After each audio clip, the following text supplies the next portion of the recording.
business on display. Yeah, yeah, yeah, yeah. Oh, we gon' put your business on display. I got winners on the way. And no, you can't knock the hustle. And if you gotta get in place, then we gon' put your business on display. Grab a seat with Neesha for a minute. And if you got the goods, we can talk about your business. She know what it's like to make a move independently. And I don't fake us like that. We been trusting God like that. Yeah, yeah, yeah, yeah. Oh, we gon' put your business on display. Hey guys, happy Wednesday. We Work Wednesday, Neesha's Network here. Neesha here again every Wednesday. You guys, I'm excited to be here today. I wanted to give this like a little comment a little bit today before we get started with our interview. And that is none other than my Elise Diane, who has been my producer. We're going to shift up some things a little bit. So you all be on the lookout because she is starting a new project, an assignment. So she won't be able to hang with me at Wednesdays at 12. But guess what? We're going to have a double segment. So you all be on the lookout for another segment from Neesha's Network. Elise has been assisting me for the last, I'm going to say about 6 or 7 months. And it's been an amazing journey. Don't y'all know God puts people in your life on purpose and with purpose, even the bad? But at least it's all good, of course. So I just wanted to say that, you guys. So today, without further ado, I'm just going to bring on our guest here today, none other than the authentic, beautiful Imani Harris. Hey, Imani. Hey, Neesha, what is going on? How are you today? I'm doing well. How about yourself? Good. Now, don't be formal, Imani. We don't talk formal. Okay, Imani's my new friend, you guys. And she was trying to, how about yourself? No, darling, we're just gonna just relax. No, I'm just kidding. But I want to introduce Imani Harris to you guys. And I'm just going to read a little bit of her bio on her website because it really is beautiful. And they call her the sexy secret whisperer voice on Clubhouse because she's got this little subtle radio midnight voice that comes through. Hello, everyone. How are you? I just love it. Everybody know that's Imani. So when I heard her, but anyway, I fell for Imani because she just has a heart for God. She has a heart for others and so much. So listen, you guys, I'm going to read a little bit and then I'm going to let her introduce herself. But she is Imani Harris, a resilient wellness coach.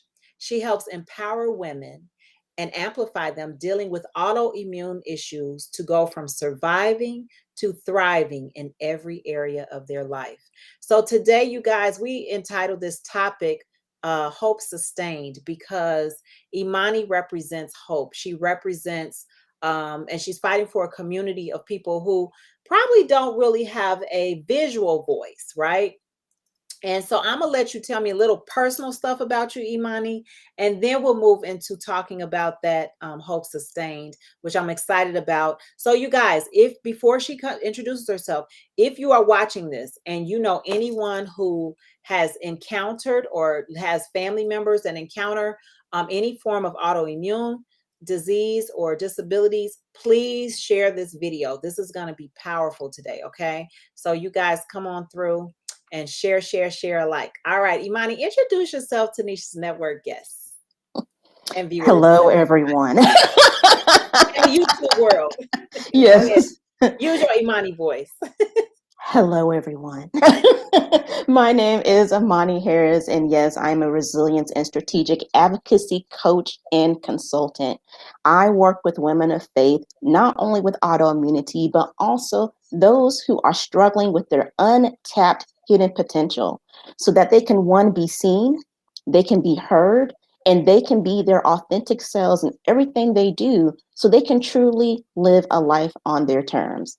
I'm just really passionate about that because one, I'm a woman of faith myself, but two, all of us have some untapped potential that hasn't been tapped into yet.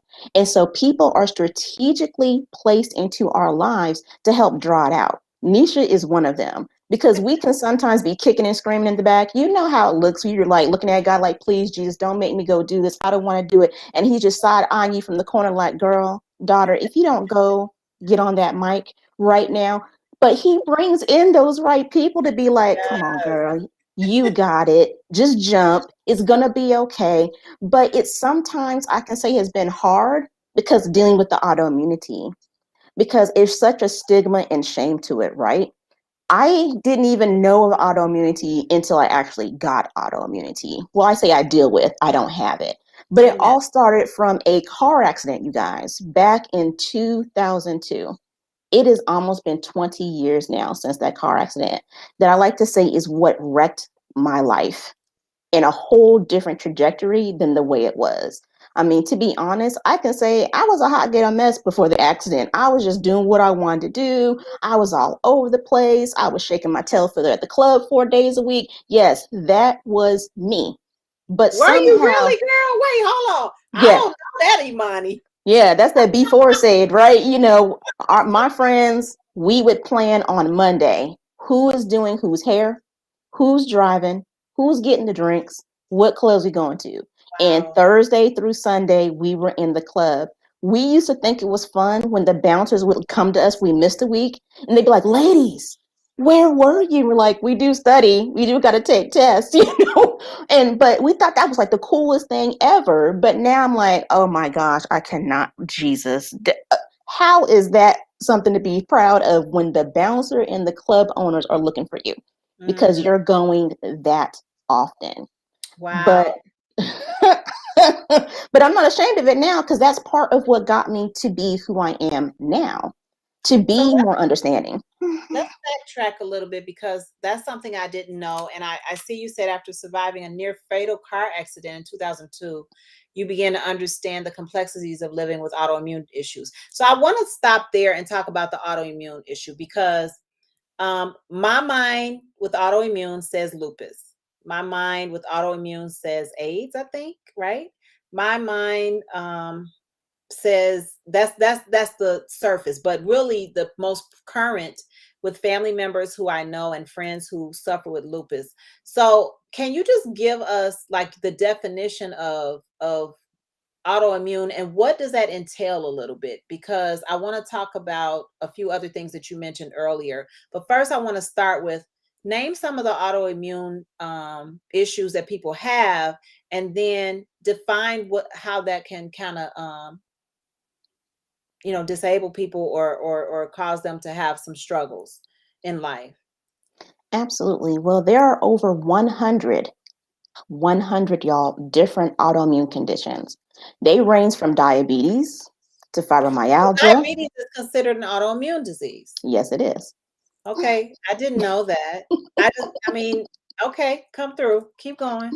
Crohn's disease, irritable bowel, all of those things, even neurological conditions, such as the one I deal with, is called autonomic neuropathy, where your whole autonomic system, which deals with your fight or flight, which gets you ready to be in a battle or run, mine doesn't operate effectively. So everything happens in reverse order for me.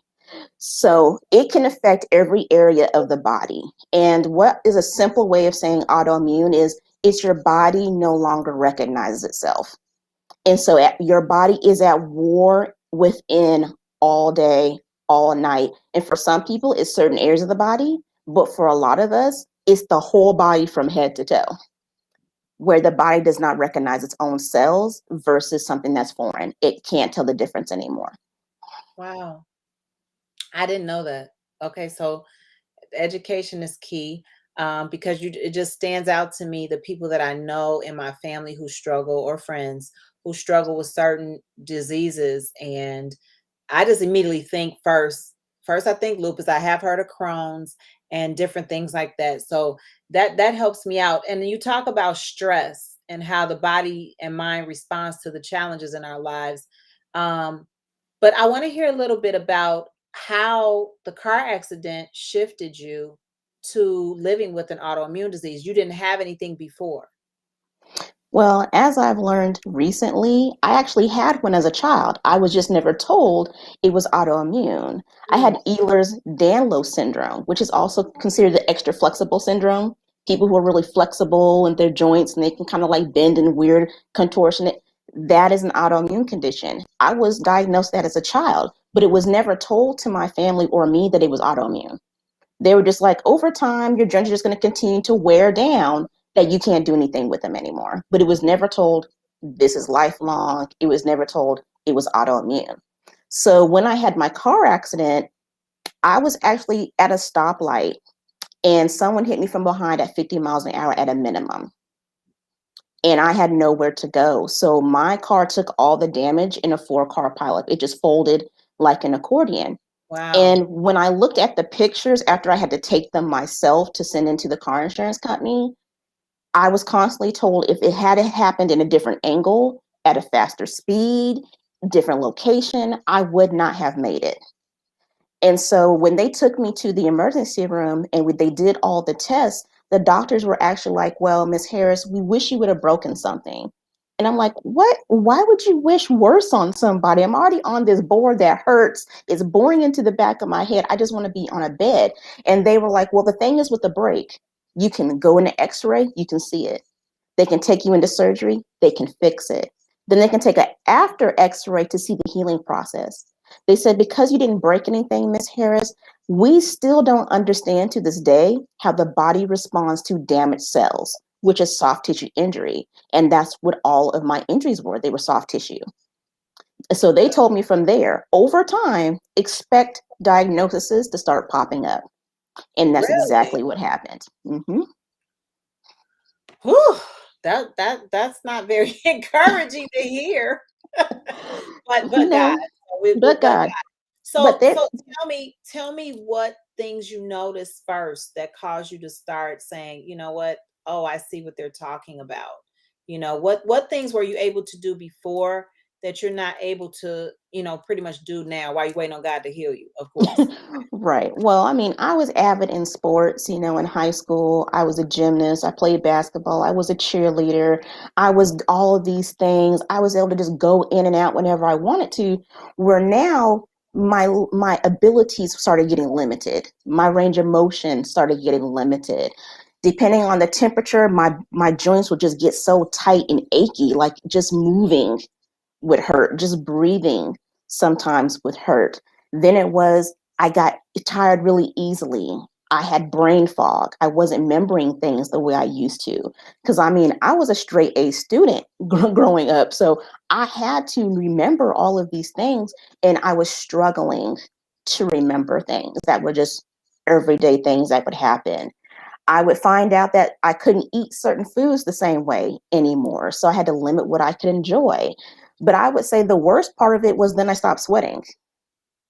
And I was like, okay, now what's this about? Because I used to be a very avid sweater. Like I would have to take 2 and 3 showers a day because I sweated so much. Well, then after the accident, I no longer sweated. I would just get hot and get lightheaded and want to pass out and didn't understand. I lost weight because of another autoimmune condition, Graves' disease. When my thyroid got so hyperactive, I lost 100 pounds in a year and I had a desk job. So you should already know something's not going right if you're not working out. There's no way I should have lost that weight sitting all day long. So all of these things just started popping up. But I would say the hardest part, Neesha, was every time I kept going to the doctor, because they couldn't find it on a test, they kept telling me there's nothing wrong with me. I was making it up. It was all in my head. And like, well, if it's all in my head, isn't that still mental? Can't that still be treated as well? And they would just pass you on and pass you on. And that's where we come into the hope part, because if you don't have something to hold on to, while you're waiting for that diagnosis, when you're waiting for someone to acknowledge, I hear you, I see you, let's see what we can do. It'll be very easy for you to really believe you're crazy and really get to a very dark and depressing place. And I can say I did. Because when you're constantly told there's nothing we can do for you, there's no cure, there's no help, you're not providing any resources, you will close yourself off even further from people because you feel so misunderstood. And you're not given any guidance, you're not given any support, and you're not given any hope. Wow. So we're talking about Hope Sustain, you guys, with Imani Harris, and she's a strategic advocacy coach and consultant. And we met on Clubhouse, of course, and God knitted our hearts together. So I guess I want to ask this question because you brought up other illnesses that I didn't have a clue were included in the autoimmune. But there's tons of medicine that is here, and we thank God for medicine because it helps sustain us. But when did you start seeing some form of recovery for hope? Like what was that solution where you began to find out? Did you see a certain specialist, or did you just start doing research to become this advocacy for autoimmune people, the community? I would say really first, it was starting my relationship with God and Okay. getting saved. Because until I was 27, I really had a lot of church hurt that kept me out of the building. Because a lot Okay. of it was growing up, it was my mom was a single mom because she wasn't there with me. I would get such judgment. Where's your mom at? Why don't you have nice clothes? Why don't you have this? Instead of let's love you. Let's get you to your greater. And so I was really negative. I used to tell people I was like Eeyore times 10. I had nothing nice to say. I was always complaining. And That's I so didn't even shocking. realize. That's so shocking to me. Knowing you. Exactly. And I couldn't think of anything right going on in my life. It was so bad, Neesha. I even had a storyline like a soap opera for myself. Whenever people like, "Ooh, Imani, what's going on?" I'd be like, "Let me tell you on this episode of As the Negro Turns featuring Imani, this is what happened today." And Imani, people be I side know you eyeing me. have such a comedian in you, girl. As the Yeah. Negro turns. Lord help us. Okay, And go ahead. but they were like, finally one of my coworkers said, "Imani, do you even remember anything nice, positive in your life?" And Neesha, no hesitation. I said, "No." I didn't realize how much I was killing me, but I was killing the people around me. Yeah, that's so true. But thankfully, one of my coworkers still was willing to toe the line with me. And she invited me to her church. She's like, they're about to create a church plant here. And at the time I was living in Savannah, Georgia. She's like, "I would love for you to come attend the first service with me." And of course I'm sitting there at first like, oh, here we go. They're gonna have something to say as soon as I walk in this building. I can feel the judgment coming. And this is after the car accident. Yep, because my car accident happened in 2002 and now it's 2007. And I walked into the building with her, and the Pastor Kenneth Law, he was my first spiritual father. He talked about the love of God the whole service. I have never heard a service before about the love of God. It's about, yeah, the provision of God, the protection of God, ooh, the chastisement of God, all of that, but not God's love. Mm. And that's where I was looking for because I never really experienced it up to that point. And I don't know how I got out my seat and got to that altar crying. I think I levitated. I just got up there. I said, I need this God. Where's he at? I need him. And that's what started the process of Wow. really working on who are you really? But it Wow. had to go a step further because, yeah, God knows I was a little jacked up from the basement up. So we had to go another step further for me. So we had a forgiveness ceremony where we had to write a letter to whoever we thought had hurt us and then get rid of it. And before the service was over, I remember Pastor took me to the side. He's like, "I have something to tell you." And in my mind, I'm sitting here like, okay, I've been on the floor like 25 minutes. I think I have a snot stain on the side of my face. I just really want to go home because I'm tired. Because God put me down like 3 times. I thought he was done the first time he put me down, but we had 2 more visits. I'm like, can I just go home? And my pastor was like, "I just want to let you know your life is not about you." I think I gave him the stink face. I'm sure I did because he's like, "Hold on, let me finish." Because so often we're sitting here like, you don't know what I'm going through. How are you going to tell me my life is not about me? You don't know what I've gone through up until this point. But it was back to the love of God. He said, your life is not about you. He's like, your life is about the people tied to you, waiting Mm. for you to get your breakthrough Good so word. they could get theirs. Good He's like, word. so what could you tell God today if he brought you back to glory? Why you allowed all these people to die because you chose to still stay bitter, unforgiving, resentful, Lord. jealous. He just kept going down the line. He says, but there really was no excuse I'd ever have. It's not like we could go up and be like, see, God, see what happened was you're going to love this one.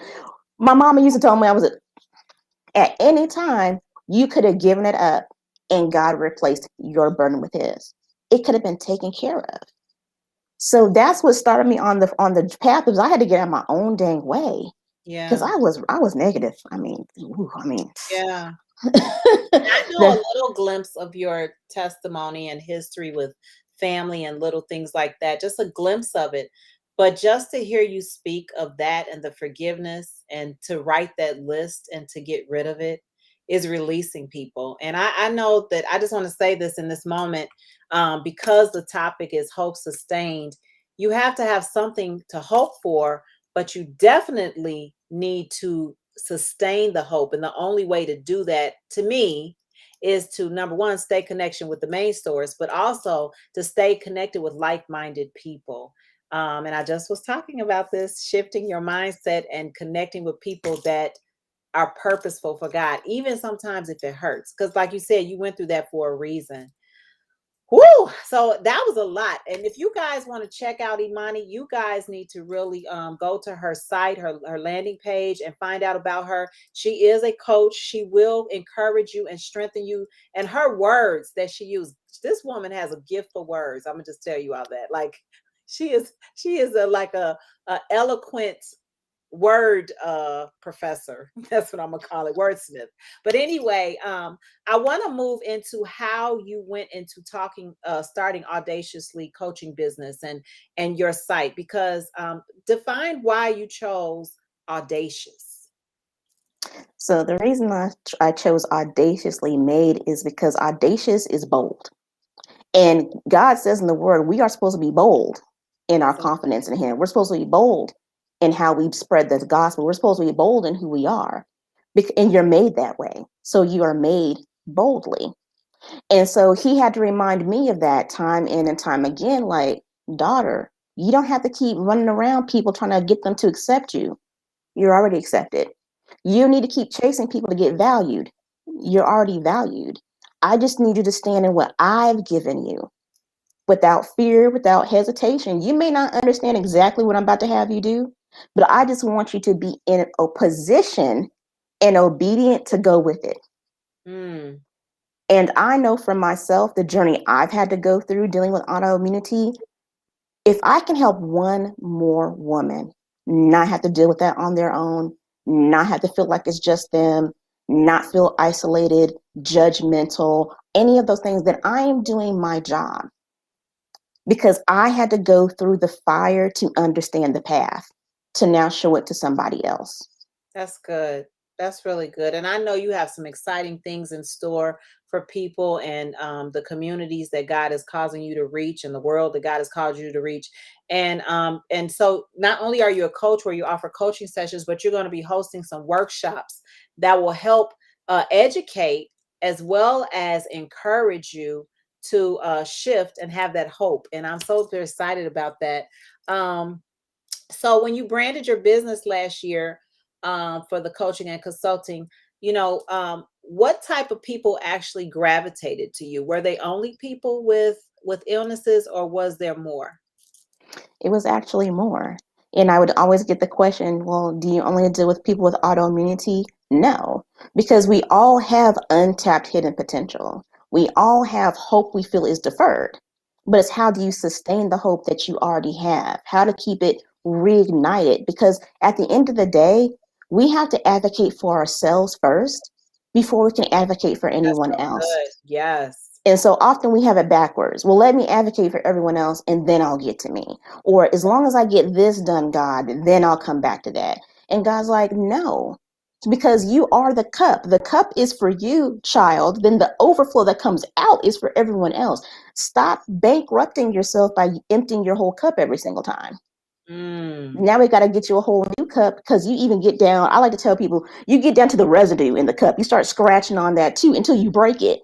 Yeah. Now you have to be rebuilt in a whole new cup. Right. And so I had to learn that too. When you're dealing with limitations, You have to learn to live within them instead of despite them. And the difference is when you're doing it despite them, you're trying to do it in your own strength and you're getting frustrated because you don't have the strength. Say But that when you're again. Live in them. when you're living despite them, you're doing it in your own strength. So it's more frustrating. But when you're living within them, you're resting on God's strength. And you're okay with not having to explain yourself every single time you talk to someone. Because sometimes you feel like you got to break out the scroll of explanation, like, yes, I did with this. And then they still are kind of looking at you like crickets, so then you get frustrated. And it's like, no, that's not the point. What matters is, are you okay with you where you are? You are showing everyone else exactly how to treat you. So if you're down on yourself, they're going to be down on you. If you don't respect your limitations, they're not going to respect your limitations. If you don't love who you are to the full essence of core of how God created you, you cannot expect somebody else to do it for you because you are showing them exactly how to treat you. So what steps would you tell people to take, Imani, to really kind of start rising above that moment of despair, that lack of hope? What steps, just a couple of them, of how you can, what things you did to actually say, you know what, I have to rise from this, and what did you do? Well, of course, the first What thing can is, you do? yeah, the first one definitely is you have to begin to recognize that you do need help. That is the first step for anyone, is knowing you do need help. Even though society will try and tell you, do it on your own, you got this, just hustle it out, slay it out. Wrong answer. You have to know within yourself, you have to get help and you need it. That's what opens your mind to the possibilities and the resources that are going to come to you. To ask for help. Don't worry about what the response is going to be. We always worry about the response, like, well, what if they say no? Or what if they don't understand? Or what if they look at me side eye? And it's like, no, don't worry about that, because God just wants to know, are you going to be obedient to humble yourself to ask for help? Because when we don't ask for help, we're kind of being prideful at the same time. We have to cast that aside, not worrying about what people are going to think, but just making sure you're getting the help you need. If it's not that person, God is going to lead you to the next person. But you have to first start with opening your own mouth. 3, rinse, wash, and repeat. Always know, hey, I have a problem. 2, I need to go get help. 3, then you got to also rinse, wash, and repeat whatever they give you. As long as you're open to what resources and help they give you. Because a lot of times we want help, but then we're still closed off to the potential resources. Like, no, that's not going to work for me. Well, it maybe work for them, but it's not going to work. Well, how do you know until you try? Right. That's true. So take a risk on yourself. Yeah. Think of it. Why shouldn't I embark on this? Why shouldn't I benefit from whatever it is? Because the thing is, with autoimmunity, the most beneficial parts is not medicine. It's the environment. What's your stress level? What's your anxiety? What is your eating habits? What is your relationships looking like? All of those things is important. Yeah. How many toxins do you have in chemicals do you have in your cleaning products? Stuff like that, that's what helps me more than being given another medication. Because at the end of the day, your body already doesn't know itself, and now you're about to add something else it doesn't know. It's like, chick, I don't even know who I am, and now you're about to bring something else, and I don't know. Excuse you. Yeah. Excuse you. And it'll tell me, go take your sanctified Holy Ghost spiritual self and go think on that for a minute, what you're about to do. Yeah. Oh, that's so good. Wow. It's almost been 30 minutes, you guys, and I can't even believe this. So I want to put this plug out there for Imani, because as you see, she's a plethora of wisdom. She has a heart for God and a heart for the people of God. And not just if you're suffering with an autoimmune disease, but she can help you in that arena as well. She is an advocate for that. And so much more. Hope sustained, you guys. Where's your hope? What does Proverbs tell us? Hope deferred makes the heart sick. So get some hope sustained, not hope deferred. Okay. Imani has a program called 50 Self-Care Journaling Prompts to Manage Stress, and it's only $27. I purchased it for myself because I handle stress very differently than a lot of people.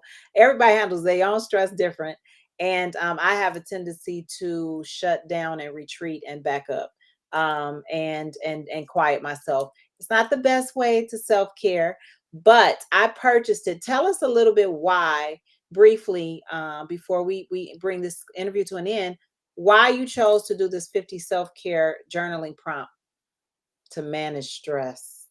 I know why you did it, but just tell us a little bit about it. Well, the main thing I created for is because journaling has been very therapeutic for me. It helps you to get out of your own head. Two, we all deal with stress. That's a part of life, but it doesn't have to rule you. It doesn't have to bankrupt you, and doesn't have to stagnate you. Mm-hmm. This is a resource to help you have in your toolbox. So when those stress levels want to creep on up, Mm-hmm. you have a journal prompt for that day. Mm-hmm. There's 50 of them. And I've made it so that you start building that arsenal for yourself to take care of yourself. That's why it's self-care. You have to take care of yourself. And one of those is managing your stress, because chronic stress is one of the triggers that can lead to autoimmunity or even something else more chronic. So it's all about managing your stress on a day-to-day basis. Wow. And it's okay if you need to have them all printed out all day. Someone get you at work. Hold on 1 second, please. Okay. I know for me, I do what's called pause, stop, and reflect. When stuff starts bothering you, pause. Assess it. Is this even about me? 9 times out of 10, it's not. That's true. 2, am I making it bigger than it needs to be? 9 times out of 10, you are. 3, what's in my control? Focus on that. We focus more on what's out of our control and getting emotionally riled up by that. Focus on what you can control and put a plan of action in that. And the last thing is surrender fully the rest to God. Don't go talk to him and then pick it back up, because he's going to side eye you like he does me. Like, we just had this conversation and you're going to pick it back up. All back up. You just Yeah. picking it all back up. You have to fully surrender. Yeah. And that's what I had to do. If you have to go as drastic as I had to say, God, I fully surrender everything. I will do whatever you want me to do. I will go wherever you want me to go. As long as at the end of the day, people know I am sold out for you and you alone.